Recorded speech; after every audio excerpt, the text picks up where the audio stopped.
Welcome once again, everyone, to the all-new Quad Radio as we dive deep into the 2012 season and get ready to roll here in early January. A lot of folks have been doing a lot of work in this offseason trying to get things up and going. And one of those guys is, of course, the 123. It's not that simple as 123, that's for sure, because he's been working hard. But we say hello and welcome to Nick Denoble to Quad Radio. Yeah, hey, thanks for doing everything. Yeah, off season, I've just been working for my dad, doing swim water, getting things ready for 2012 season, and just wrapping up all my sponsors. So looking forward to the 2012 season. Yeah, and from what I've been able to tell, dude, it looks like you've been pretty busy. I understand you landed a fairly decent support deal, I guess, this year. Oh yeah, for sure. SSI decals and Lone Star Racing are teaming up with Nick Denoble Racing this year. I can't thank Dan Fisher and Bobby Boyer and Ian Harris. All those guys helped me out this year. Be looking forward to seeing us on the podium a lot next year. Heading down to Florida next couple weeks. Like I said, just been working a lot and just trying to get the bikes ready to go. And bringing my rig down to Ian from SSI to get a new wrap put on. So hopefully everybody's excited to see that at the first race. Still sticking with my awesome motors, Jensen Motorsports. They're still helping me out. Elka Shocks, Calgard Lube. Everybody is the same thing as last year, just picking up Lone Star this year. So looking forward to next year. Wow, sounds like the program continues to roll. I mean, you had a fairly successful program from what I could recall from last year. I mean, you had your ups and your downs, but when you were up, man, you were looking pretty strong. Oh yeah, definitely. We made a switch over from custom action shocks to Elka Shocks about halfway through the season. That was, I mean, it was a good thing and a bad thing, you know. I mean, we were halfway through the season, and switching to Elka was kind of thrown in the air how am I going to finish out the year. But you know, the first race on the Elkas, I took a 5th overall at Ohio. But you know, like Steel City, pulled the whole shot and led the first couple of laps. And if I would have finished, I would have had 1st overall. But I had some clutch issues, and I mean, I took 3rd at Maryland. You know, I know and everybody knows that I can be a top runner, and that's what we're going to shoot for this year. I know that I was pretty excited about seeing the progression, and I know it had to be fairly disappointing for you, but at the same time, it had to be pretty enlightening for you because it looked like the program was starting to work for you, and you were starting to become a contender more and more often. Yep, yeah, definitely. Yeah, I mean, I was happy for the way I was riding and the way we got the bike set up with everybody last year, but you know, from here on out, it's just going to get better and better each year or each race. You know, it's just kind of a sucky year last year. Yeah, I took 8th overall. I'm just improving each year and just go up the totem pole. You know, I'm just gonna keep my head down and shoot for the top 3, and I mean top 5 will be good, but I'm going to for sure try to get on the podium, if not every race. So that's great. You know, and with you seeing those strides and improvements, I think one thing that you're probably noticing, too, with ATV motocross racing on the national scene is that the competition, the field is getting a little deeper and deeper, man. It seems like there's a lot of you guys that can hit the podium now, and there's several that are contenders for wins. Oh yeah, definitely. You know, you got Chad Ween and John Natale. Thomas Brown's always up there.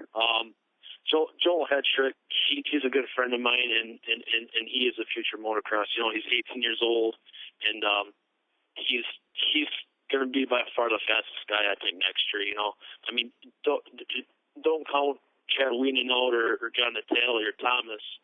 You know, or even Upperman. Those guys are fast, but, you know, you have your up and downs. So it's pretty much who's going to have the most consistent year. Yeah, that's good with the racing. That's what makes the racing more exciting, I think, and I think it turned out that way in the championship run, and basically throughout the entire top 10 or top 15 overall. Man, I mean, you guys had to be pretty consistent last year just to hold on to the numbers that you got. Oh yeah, for sure. The first couple rounds with Chad Wienen winning everyone. I mean, everybody thought he was going to have it in the books, and then Chad had his bad crash, and that made the whole series pump up more and put more hype into the race. Because I mean, you had John Natale, Upperman, Thomas Brown, Lawson. I mean, you had a good handful of us guys that could have had a chance. But I'm looking forward to seeing what the season looks like next year, and kind of hoping to giving that Can-Am guy a run for his money next year.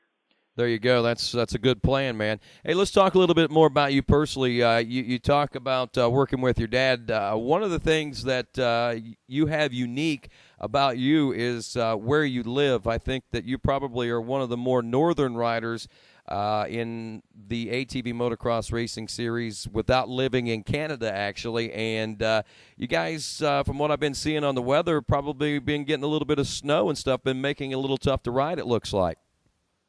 Oh yeah, yep. I live in De Pere, Wisconsin.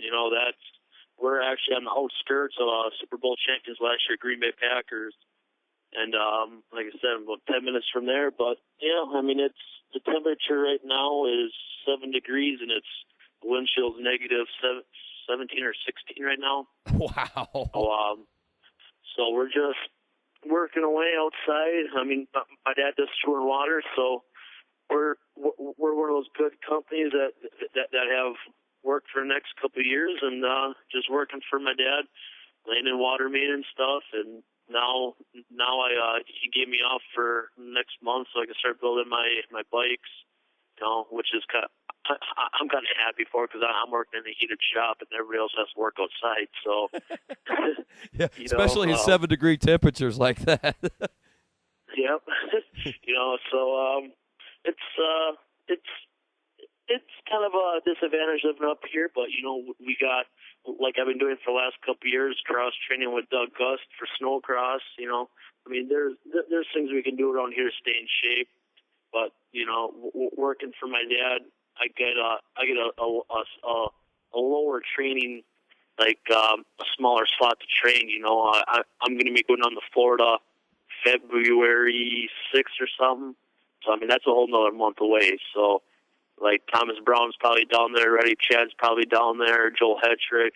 But it don't bother me, because I got my personal trainer up here, Don Beebe's Host of Speed, that we've been working on for the last 2 years. So just keep plucking away and keep working, and just keep training up here and head down to Florida. So what is the what's going on as far as the bikes? Have you got all new bikes? You're putting all new components on? I know you got a lot of the same sponsors and stuff, or all the same sponsors from last year, but are you building brand new bikes, or are you just rebuilding old bikes? Yep. Yeah, I'm staying on the Honda TRXs this year, but each year I build all new bikes. The only bike I got left from last year is the white bike I raced at Loretta's last year. That's going to be my practice bike, but we got 4 or 5 brand new TRX 450s sitting here, tearing down and building up with full Lone Star, A-arms, swing arms, spindles, hubs, and everything. And so, yep, I got a brand new bike. We'll probably switch brand new bikes probably every 4 races or 3 races, but I don't know yet, because by 3 races you're just comfortable on that race bike, and I really don't feel like switching up to a brand new one again. So we're just gonna play by feel, and so. Well, what did you do for Christmas this year? I know that you got a family and stuff there. A lot of folks I don't think even realize that, and it wasn't until I think whenever we got out to Millville last year, I saw that you actually had a little girl, and you were a family man. Oh yeah, yep. I got a little 2.5-year-old daughter. She'll be 3 in April. Then just found out a couple weeks ago that I got another daughter on the way with the same girl. So just bought a house up here. Gonna be moving in that in the next month or so. Yeah, I've been been plucking away with the family. But for Christmas, my mom and dad took our family, my brother, sister, and me down to Aruba Christmas Day, and we just got back New Year's Day. So it was pretty much our immediate family final family trip. It was a good vacation. It was a nice getaway. I mean, just my daughter and girlfriend, but like I said, family took us down there for a trip, and Aruba's awesome. It's beautiful. It's warm. So sure beats 7 degrees, right? Yep. Hey, you mentioned there a few moments ago that you were doing some cross training with Snowcross with Doug Gust. Tell me a little bit about that, because that's the rumors that we've been hearing lately, that Gust is doing some Snowcross. Is that something that you're doing as well in the off season to keep in shape, doing some racing on snowmobiles? Yeah, I'll do a race here and there locally. Like there's a Snowcross race up at Eagle River, Wisconsin. It's about 2 hours north of me. That's the World Snowcross Championship. Probably go up there and do that. But Doug's, I don't know if Doug's gonna be racing, but he does ride Snowcross practices and stuff to stay in shape. So, yeah. It's a good workout, I mean, those sleds are 880 pounds. Tossing that around, doing 25-minute motos, it's a workout. For sure. Now, how is Digger doing?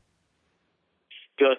He was working down in Indiana a couple weeks ago in a mining, loading up trucks with stone down in a gravel pit.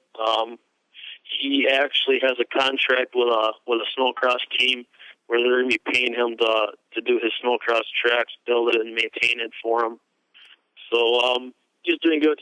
He broke his collarbone about three months ago, riding his dirt bike off of his famous jump called King Kong. So besides that, he's doing pretty good. Wow, sounds great. It's good to hear that he's active and still getting with it and everything. And it sounds like that we may get to hear a little bit more from Digger in the snow industry here in the future. Well, I realize that you got a lot of stuff to do. You got some bikes to build. What exactly were you doing whenever I called you there a few moments ago? I was actually writing out some FedEx slips to go and ship out my Walsh parts. I sold them to a kid in California. So just packaging up parts right now. Okay.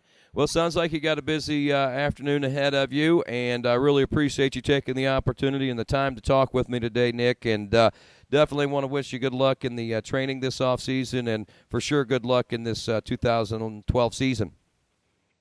Thanks very much. Thanks for taking the time, and let's say good luck to all the fellow racers, and see you on the track at Alabama.